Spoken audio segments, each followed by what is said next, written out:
అస్సలామలైకుం వరహమతుల్లాహి వబరకాతుహు. Hi viewers. Egg omelette అండి. నేను చేసిన ఆమ్లెట్ రెసిపీ కూడా చాలామంది మా ఫ్యామిలీలో అడిగారు. సో, అదేమి స్పెషల్ కాదండి. కొన్ని టిప్స్ అండ్ ట్రిక్స్‌తో యూజ్ చేస్తే సేమ్ యాజ్ ఇట్ ఈజ్ అలాగే వస్తది. సో, బ్యాచిలర్స్‌కి కూడా చాలా మంచి రెసిపీ అండి ఇది. 3 ఎగ్స్ అయితే తీసుకున్నాము. దాంట్లో ఒక పెద్ద సైజ్ ఆనియన్ అయితే చాప్ చేసి యాడ్ చేయండి. ఒక మీడియం సైజ్ టమాటో అయితే యాడ్ చేయండి. కొంచెం కొత్తిమీర యాడ్ చేసి మనం స్పైసెస్‌కి సరిపడా పచ్చిమిర్చి సన్నగా చాప్ చేసి అయితే యాడ్ చేయండి. యాడ్ చేసి దీన్ని మొత్తాన్ని మంచిగా మిక్సప్ అయితే చేయాలి.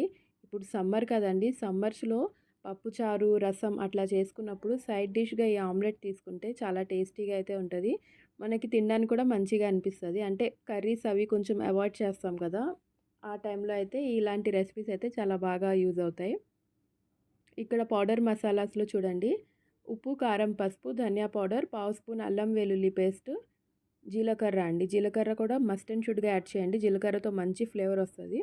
మీరు అల్లం వెల్లుల్లి పేస్ట్ స్కిప్ చేయాలంటే స్కిప్ చేసుకోవచ్చు. బట్ వేస్తే చాలా టేస్ట్ అయితే ఉంటది. దీన్ని మొత్తాన్ని ఏసి మంచిగా ఇలాగా మిక్సప్ చేయండి. దీన్ని మొత్తాన్ని ఇలా మిక్సప్ చేసి సైడ్‌లో అయితే పెట్టండి. ఇప్పుడు ఆహ్, ఈ ఫ్లేవర్స్ అన్నీ దీనికి మంచిగా అయితే పడతాయి. సో, ఇప్పుడు మనం ఒక ప్యాన్ తీసుకొని మీడియం మీడియం ఫ్లేమ్‌లో పెట్టి మంచిగా హీట్ అవ్వాలండి. పొగలొస్తూ ఉండాలి. అంత బాగా అయితే హీట్ అవ్వాలి. నేను చూపిస్తున్నాను చూడండి ఇలాగా. అప్పుడు మనం ఒక 2-3 స్పూన్స్ ఆయిల్ అయితే తీసుకోండి. ఆయిల్ మొత్తం ఒకేసారి యాడ్ చేసాం. మళ్ళీ టర్న్ చేస్తున్నప్పుడు యాడ్ చేయడం అట్లా లేదు. ఒక 3 స్పూన్స్ ఆయిల్ అయితే తీసుకొని మొత్తం ఇలాగా స్ప్రెడ్ చేసి దీనిలో మనం మిక్సప్ చేసి పెట్టుకున్న ఈ ఎగ్ ఏదైతే ఉందో దాని మొత్తాన్ని మసాలా ఎగ్ ఏదైతే ఉందో దాని మొత్తాన్ని దాని మీద యాడ్ చేసి ప్యాన్ మీద యాడ్ చేసి ఇలాగ మొత్తం స్ప్రెడ్ చేసి ఇప్పుడు ఫ్లేమ్ అనేది మొత్తం లో చేసేయండి. మీడియం ఫ్లేమ్‌లో అయితే మనం ఈ ప్యాన్ మొత్తాన్ని హీట్ చేసాం కదా! ఇప్పుడు మొత్తం లో చేసేసి సిమ్‌లో పెట్టేసి లిడ్ పెట్టేయండి. పెట్టేస్తే మంచిగా ఇలా బబుల్స్ వచ్చి ఈవెన్‌గా మంచిగా అయితే కుక్ అవుతది. ఎందుకంటే ప్యాన్ మనది మంచిగా హీట్ అయ్యి కదా!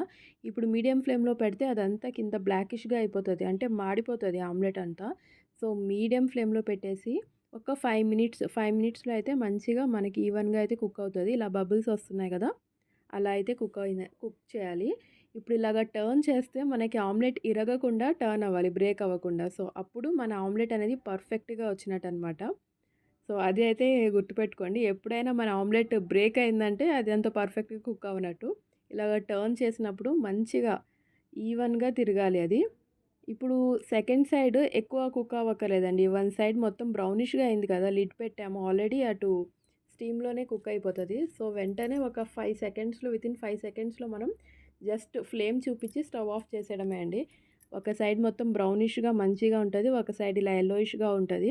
చాలా టేస్టీ ఆమ్లెట్ అయితే రెడీ అయిపోయిందండి. సో, మీరు ఒకసారి నేను చెప్పిన విధంగా అయితే ట్రై చేయండి. ఎలా వచ్చిందనేది కామెంట్ సెక్షన్‌లో చెప్పండి. అల్లా హాఫిజ్.